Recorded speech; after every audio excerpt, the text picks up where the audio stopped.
અમેરિકામાં એક છોકરો બ્રેડની ચોરી કરતા ભાગવા ગયો અને શેલ્ફ સાથે અથડાઈને પડી ગયો. સ્ટોરના માલિકે એને પકડીને પોલીસને હવાલે કરી દીધો.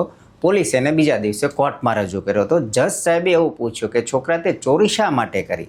છોકરાએ કીધું કે મારી પાસે પૈસા નહોતા. તો જજે કીધું કે ભાઈ તો તારા પરિવારમાંથી કોઈ પાસેથી લઈ લેવા જોઈએ ને, ચોરી ના કરાય. છોકરાએ કીધું કે પરિવારમાં મારી માતા સિવાય બીજું કોઈ નથી ને એ 6 મહિનાથી બીમાર છે. એણે છેલ્લા 3 દિવસથી કંઈ ખાધું નહોતું, એટલે મેં અંતે ચોરી કરવાનો નિર્ણય કર્યો. જજે શું ચુકાદો આપ્યો ખબર છે? કે લોકોને એવું કીધું કે આ છોકરા જે ચોરી કરીને એ શરમની વાત એના માટે નથી, આપણા માટે, એટલે કે સમાજ માટે શરમની વાત છે. એણે કોર્ટમાં રહેલા દરેક વ્યક્તિને $10 આપવાનું કીધું અને પોતે પણ સૌથી પહેલાં $10 ચૂકવ્યા. સાથે ઓલા સ્ટોરના માલિકને પણ $1000નો દંડ કર્યો, કારણ કે એ આ છોકરાને, ભૂખ્યા છોકરાને કોર્ટ સુધી લઈ આવ્યા. અને જો 24 કલાકમાં ન ચૂકવે તો સ્ટોરને તાળું મારવાનો પણ ઓર્ડર આપ્યો.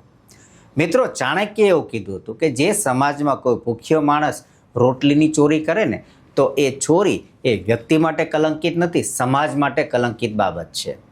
આજે જોઈએ છીએ આપણે ઘણા બધા કરોડપતિઓ જે અબજોપતિ બનવા માટે કંઈક જાતના કૌભાંડો કરે છે. તો આવા લોકોને શું કહેવું, કઈ ભાષામાં શું કહેવું, એ આ દીપકને ખબર નથી. તમને ખબર હોય નીચે કોમેન્ટ જરૂર કરજો.